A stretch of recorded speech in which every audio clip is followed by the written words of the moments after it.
जोपर्यंत तुम्ही स्वतःला एक सर्वसामान्य समजतात ना, तोपर्यंत तुमचं जीवन देखील एक सर्वसामान्य माणसाप्रमाणेच जाईल.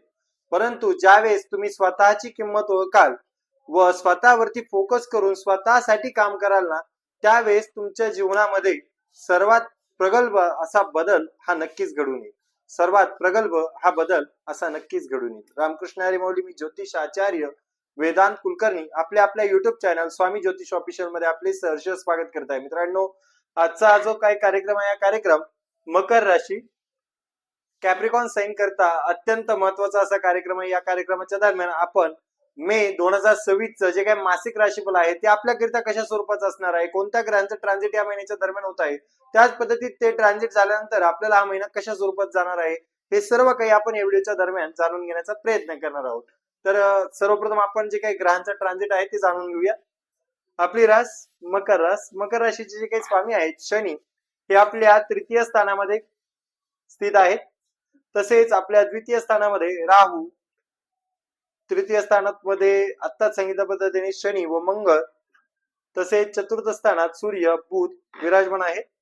आपल्या पंचम स्थानामध्ये पंचमेश शुक्र स्वतःच्या राशीमध्ये विराजमान आहेत.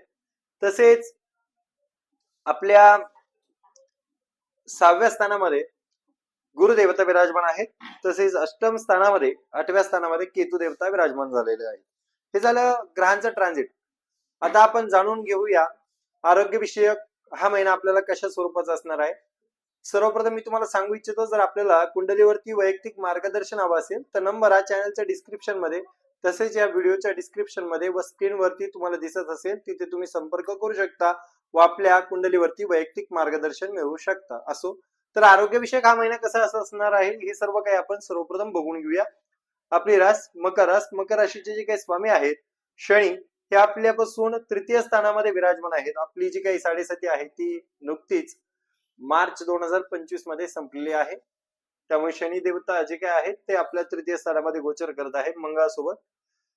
तसेच सूर्य बुध हे आपल्या चतुर्थ स्थानात, तर शुक्र पंचम, गुरु अष्टम. ओके, ठीक आहे. हेल्थ वाईज जो काही महिना आहे तो अत्यंत उत्तम स्वरूपाचा असणार आहे आपल्याला हा. परंतु असे असले तरी देखील गुरु हे आपल्या 6व्या स्थानामध्ये ऋण रोग शत्रूच्या स्थानामध्ये आहे.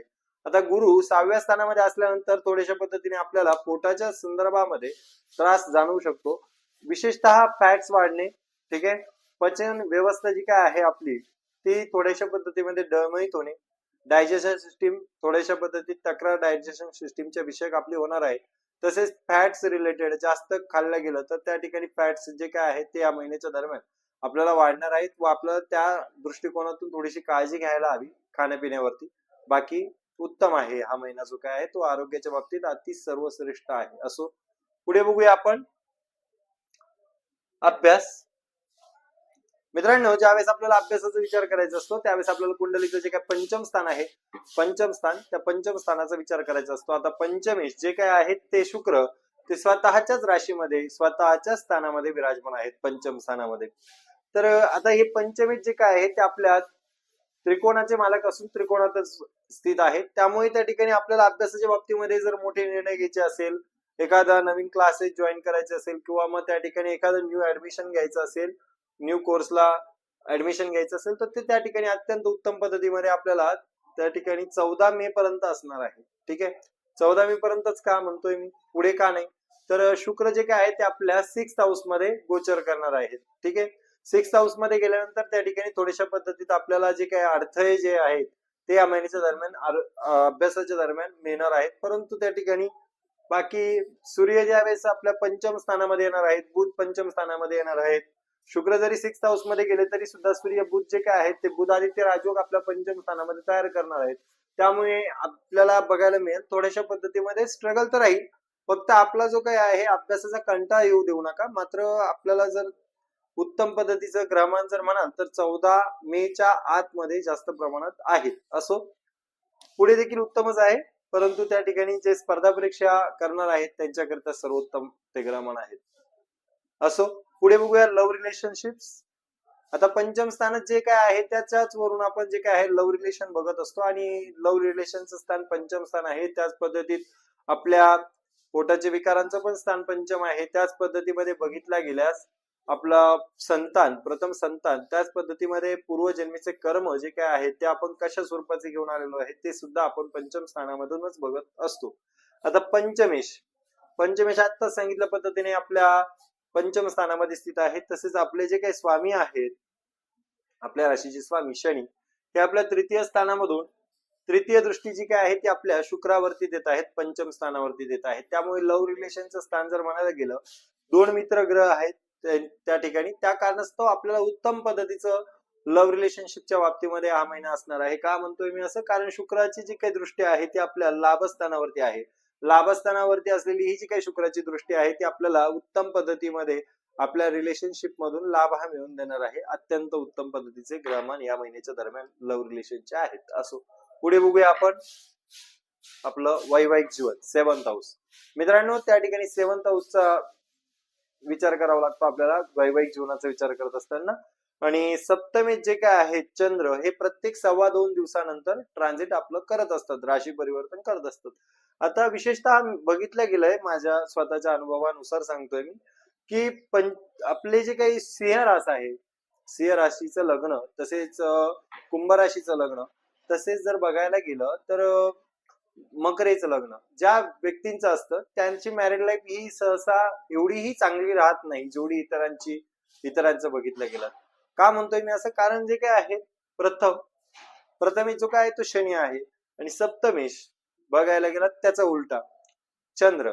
ठीक आहे, चंद्र हा जंटली बघायला गेलं तर फास्ट मुव्हिंग प्लॅनेट आहे, आणि शनी जो काय आहे तो एका राशीमध्ये 2.5 वर्ष असतो, आणि चंद्र जर बघितला तर एका राशीमध्ये तो फक्त 2.5 दिवस असतो, 2.25 दिवस. ठीक आहे, तशाच पद्धतीमुळे त्याचमुळे त्या ठिकाणी काय होतं, यांचं जे काही मॅरिड लाईफ आहे ते जेमतेम आपण मानल्या गेलेलं आहे.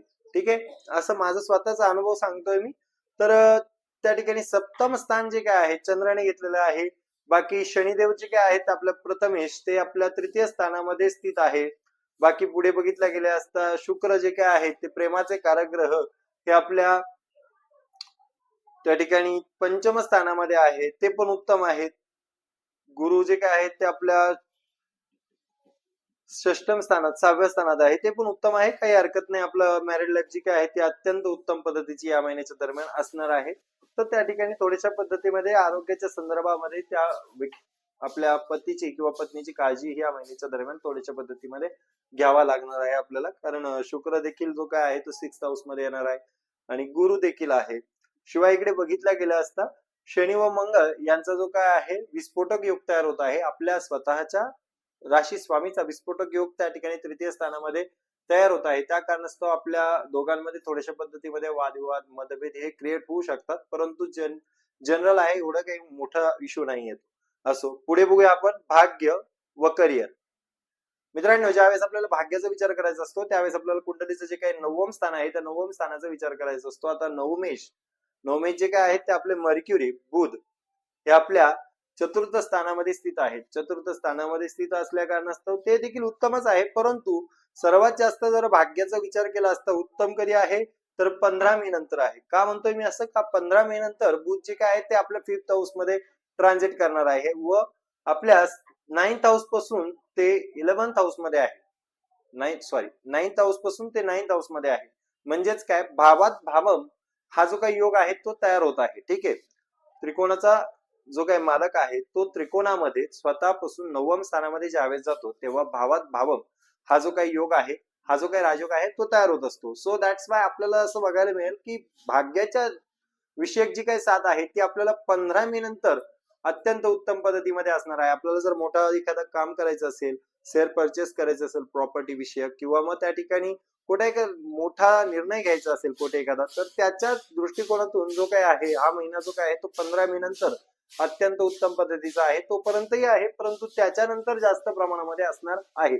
असो, पुढे बघूया आपण करिअर. मित्रांनो, करिअरचा विचार करत असताना आपल्याला कुंडलीचं जे काही दशम स्थान आहे त्या दशम स्थानाचा विचार हा करावा लागतो. आता दशमेत जे काय आहे ते आपले व्हेनस, शुक्र आहे, आणि शुक्र जो काय आहे तो आपल्या पंचम स्थानामध्ये आहे. पंचम स्थानामध्ये असून ते जे काय आहेत 14 मे रोजी 6व्या स्थानामध्ये येणार आहे. विशेषतः 14 मे पर्यंत अत्यंत उत्तम पद्धतीचे ग्रहमान हे आपल्याला हे आपल्याला त्या ठिकाणी उत्तम पद्धतीचे क्रमांक करिअरच्या दृष्टिकोनातून असणार आहे. ज्यांना जॉब नाही आहे त्यांना त्या ठिकाणी 14 मे पर्यंत लागण्याची अत्यंत जास्त प्रमाणात पॉसिबिलिटी आहे. परंतु ज्यांना जॉब आहे, ठीक आहे, ज्यांना जॉब आहे त्यांना थोड्याशा पद्धतीत 14 मे नंतर म्हणतोय मी, थोड्याशा पद्धतीमध्ये वर्क प्लेस मध्ये वादविवाद क्रिएट होऊ शकतात. ठीक आहे, कारण त्या ठिकाणी 6वं स्थान हे काय आहे, शत्रूंचं स्थान आहे. आणि शत्रूच्या स्थानामध्ये ज्यावेळेस आपला दशमेश जात असतो त्यावेळेस वर्क प्लेस वरती थोडेसे वादविवाद क्रिएट होत असतात. हे काय आहे, आपलं जनरल प्रेडिक्शन आहे. सो दॅट्स वाय आपण जे काय आहे आपल्या कार्यस्थानामध्ये कोणाशीही शत्रुता बाळगू नये. असो, पुढे बघितलं गेलं असता मंगळ देखील आपल्या चतुर्थ स्थानामध्ये येणार आहे. मंगळ चतुर्थ स्थानामध्ये आल्यानंतर त्यांची दृष्टी जी काय आहे ती आपल्या दशम स्थानावरती असणार आहे. त्यामुळे आपण एक फोकस होऊन आपलं काम करणार आहात. परंतु असे असले तरी देखील तृतीय स्थानामध्ये शनी आहेत. तृतीय स्थानामध्ये शनी आहेत. शनी काय करतात, विलंब करतात. कोणत्याही कार्याला विलंब हा करत असतात. आणि शनी जो काय आहे तृतीय स्थानामध्ये असल्या कारणास्तव थोड्याशा पद्धतीने आपण मुडी स्वभाव होऊ शकतो कामाच्या करिता. आपला केलं तर आपण 2 तासाचं काम हे 1 तासामध्ये पण करू शकतात, किंवा मग 2 तासाचं काम 2 दिवस सुद्धा लावू शकतात या महिन्याच्या दरम्यान. त्यामुळे त्या ठिकाणी थोड्याशा पद्धतीने कार्यस्थानाच्या बाबतीमध्ये थोडासा मुडी स्वभाव आपला बघून येणार आहे. असो, पुढे बघूया बिझनेसच्या दृष्टिकोनातून हा महिना आपला कसा आहे. बिझनेसचा विचार केला असता शनी मंगळ आपल्या तृतीय स्थानात, राहू सेकंड हाऊस मध्ये, बरं ठीक आहे, काय हरकत नाही. सूर्य बुध हे आपल्या चतुर्थ स्थानामध्ये, ठीक आहे, बुधाचा ट्रान्झिट पंचम स्थानात, ओके ठीक आहे, काही हरकत नाही. That's all. बुध जो काय आहे तो आपल्या पंचम स्थानामध्ये ज्यावेळेस येणार आहे तेव्हा त्याची जी काही सेवन दृष्टी आहे, 7th अस्पेक्ट आहे, तो आपल्या लाभस्थानावरती येणार आहे. ठीक आहे, त्यामुळे त्या ठिकाणी आपल्याला बिझनेसच्या दृष्टिकोनातून बघितला असता हा जो काही महिना आहे तो अत्यंत फ्रुटफुल असा असणार आहे, अत्यंत उत्तम पद्धतीचा असणार आहे.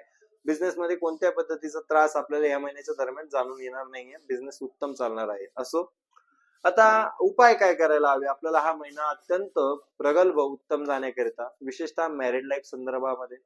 तर आपला जो काही राशीचा स्वामी आहे, ठीक आहे, शनी, तर शनीचा जो काही बीजमंत्र आहे ओम प्राम प्रीम प्रोम सह शनेश्वराय मा, या बीजमंत्राचा जो काय आहे तो 108 वेळेस जप करावा.